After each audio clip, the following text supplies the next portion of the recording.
আপোনালোকে ব্ল্যাকবোৰ্ডখনলৈকে চাওকচোন তাত কি লিখা আছে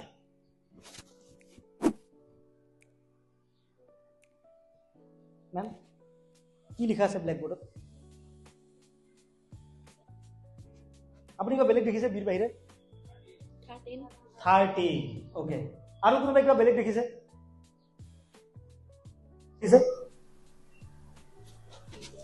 কোনোবাই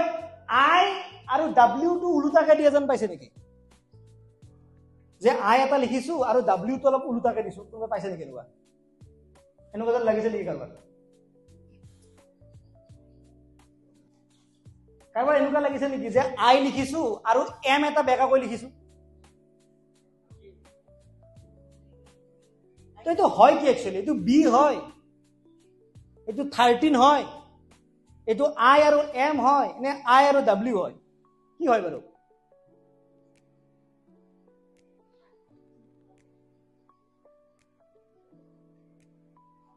সব কাৰোতে উত্তৰ নাই ন তাৰমানে আমি ধৰিব পৰা নাই যে কি হয় এ হয় নে বি হয় নে আই হয় নে ডব্লিউ আমি একো ধৰিব পৰা নাই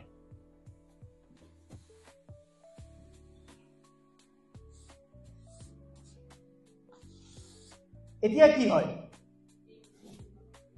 হয় তো এজন মানুহৰ একচুৱেল ক্যাৰেক্টাৰটো কি সেইটো ডিপেন্ড কৰিব তেওঁৰ কাষত কোন কোন বহি আছে তেওঁ বি নে 13 নে আই নে ডব্লিউ নে ডিপেন্ড কৰিব তেওঁৰ ওচৰত কোন আছে যদি ওচৰত কোন আছে আপুনি গম পায় আপুনি এক্স্যাক্টলি গম পাব যে তেওঁ কোন হয় আৰু ভৱিষ্যতে গৈ কি হ'ব এতিয়া আপোনাৰ সন্তানৰ লেফট আৰু ৰাইটত কোন থাকে বেছি গতিকে আপোনালোকৰ পৰা ডিসাইড হ'ব যে তেওঁ কোন হ'ব তেওঁৰ তাততো আপুনি জি দেখে সব হ'ব আপোনাৰ দৃষ্টিভংগীৰ ওপৰত ডিপেন্ড কৰে আপুনি তাত 13 দেখে নে বি দেখে নে আই দেখে নে এম দেখে নে ডব্লিউ দেখে বা তেওঁ এক্স্যাক্টলি কি হ'ব সেইটো ডিপেন্ড কৰে তেওঁ লেফট আৰু ৰাইটত কোন থাকিব